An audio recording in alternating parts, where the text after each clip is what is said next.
old, frail beggar approaches the home of Eumaeus the swineherd, plotting revenge against all of the suitors that have taken his home.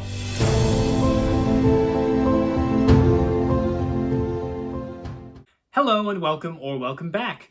My name is Zachary May, and today we're reading the Great Books of Western Civilization, continuing with the Odyssey. This is the Robert Fagles translation, Book 14, and I'll start with a brief plot summary before getting into analysis and commentary. Odysseus, appearing for all the world as an old beggar, approaches the hut of the swineherd, Eumaeus. After he is nearly attacked by the dogs, Eumaeus invites him inside and receives him well, giving him plenty of food and wine. He is obviously heartbroken still over Odysseus not having come home. Eumaeus describes, as he fetches food for them, how the suitors come and take a boar or some other animal from Odysseus's herds to eat nearly every day. As a result, the wealth of the house has been greatly reduced, although it was once vast. It is because the suitors believe Odysseus to be dead, says Eumaeus, that the suitors do not go home or do their courting of Penelope fairly. The beggar asks the swineherd to tell him who his master is that is lost, for he might have met him in his travels all around the world.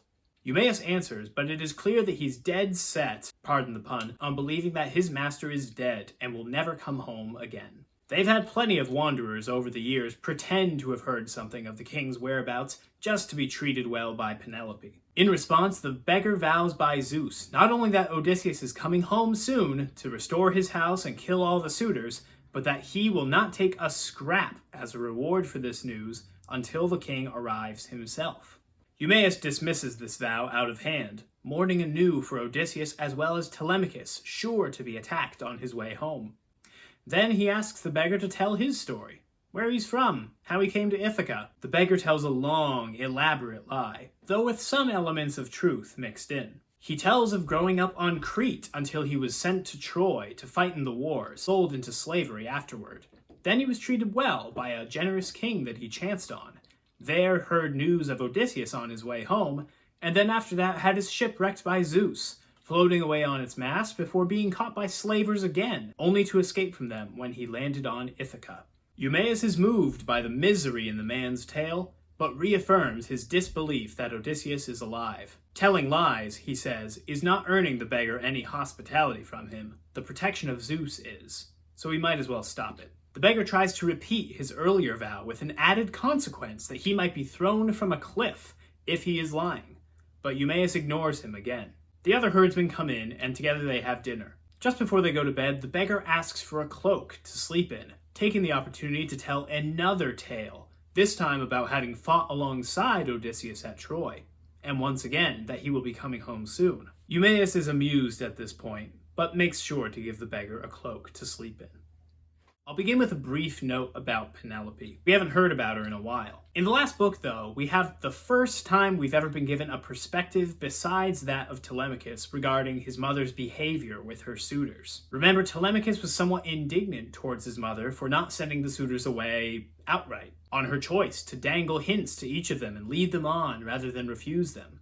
Athena says in Book 13 that she does this while remaining heartsick for Odysseus and having something else in mind. I don't know what this something else might be, but it's intriguing, full of intrigue too, and reminds us that Penelope is just as cunning as Odysseus. They're two of a pair, and they're together for a reason. Perhaps she has had something else in mind all this time to resolve the issue of the suitors. Or, alternatively, this could be just her thinking about her son and protecting him. Like I spoke about in earlier books of the epic, the suitors' constant presence presents pressure for her. Eumaeus may be referring to this when he speaks in Book 14, saying that the suitors know they've caught some God-sent rumor of Master's grisly death. That's why they have no mind to do their courting fairly, or go back home in peace. It's a recognition that this is not how courting is supposed to look like in ancient Greece. They're not supposed to just sit in the house and eat away all of the livelihood and present constant pressure until she finally gives in and picks somebody. They're acting like this because they think that they can get away with it, either because they'll never be punished by Odysseus, or because their presence is also a threat. The grief of Eumaeus for his master Odysseus is similar to that which we saw in Telemachus earlier in the epic. Despite what everyone tells him, he's determined to not let himself hope that the king is coming home. The beggar vows multiple times that Odysseus is coming home, each time making the stakes of the vow higher, and Eumaeus still refuses to take him up on it, although he wishes that he could. The beggar also tells tale after tale about his travels, each time making Odysseus closer and closer to the center of the story, closer to himself. First, he claims to have just heard about him coming home while he was staying at the court of a generous king, who's totally not Alcinous. Then, later, before he goes to bed, he claims to have actually fought alongside Odysseus at Troy.